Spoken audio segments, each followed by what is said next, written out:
And we're back. What's up, everybody? Benja Well Done coming at you live on this beautiful corona-free day. Today is Sunday, July the 11th at 9:15 in the morning. How are you doing? So here's the thing. There's something called pressure testing, okay? And what it's a term that I pretty much refer to as like the trial phase of something that you do. In this case specifically, I'm talking about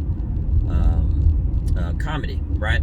So you only know if a joke works if you test it out. And in the circle of comedy between all stages is basically like the idea stage, where you think of like a concept or something.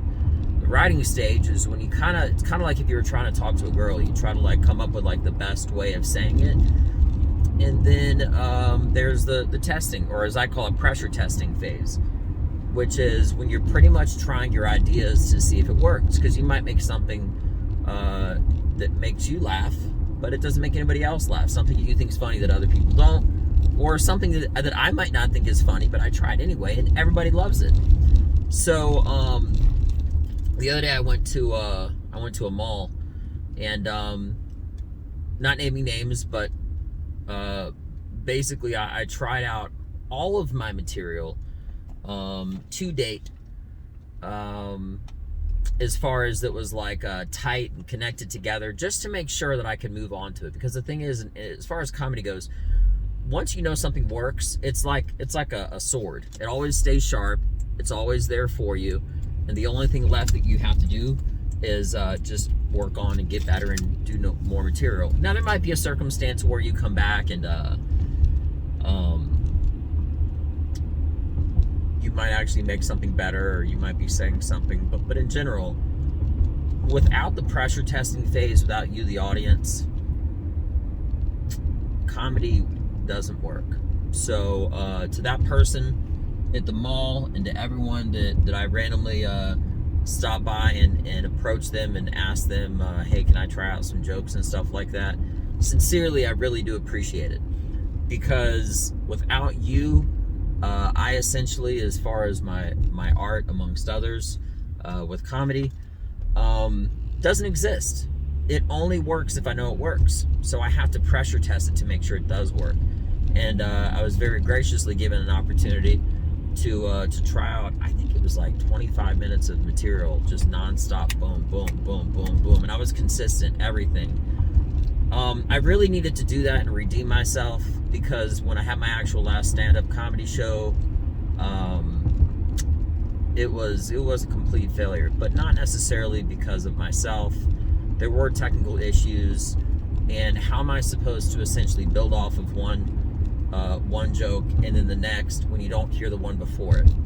You see what I mean? So it wasn't a good situation, but I got out of it in the best case scenario, or one of the next best case scenario, which was basically I met a lot of great people. I got a lot of new contacts, and you know, I progressed forward. But now that I actually have said all the material that I wanted to that person at the mall, and everything leading up to that, up until like that point, now that I know it all works, I'm so thankful.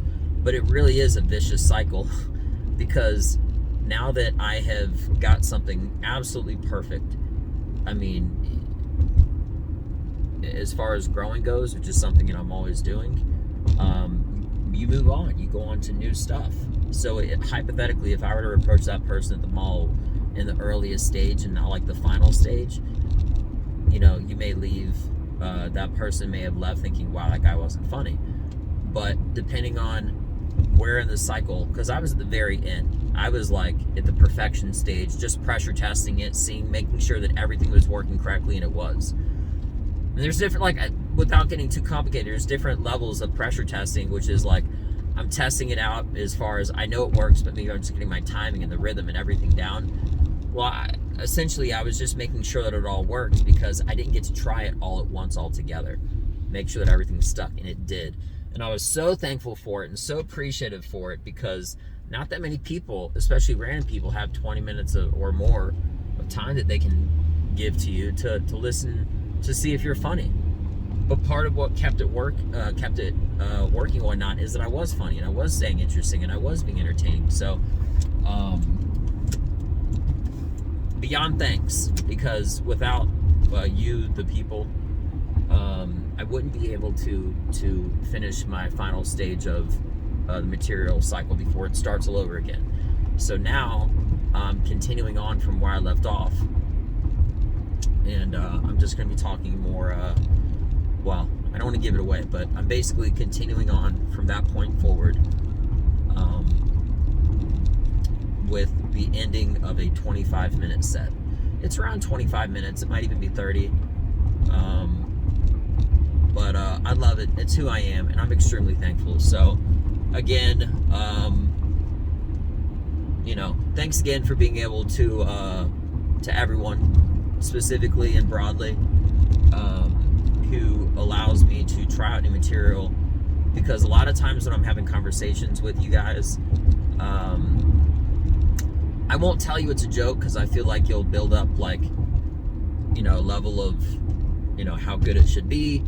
And then almost always it's like a letdown, okay? You were like, because you're like expecting more and whatever. But if I don't say anything, you can laugh through the roof because you weren't expecting it. So, even me letting you know I'm going to tell you something that's a joke or something like that, it has to be really, really good and spot on if I'm telling it to you up front. Otherwise, I'll be very inconspicuous and just start talking to you about something and bring it up. So, anyway, with that being mentioned, I love you all. I appreciate you all. Thank you so much for your time and continue to listening. I'm Ben Joel Dunn. Check me out. Peace.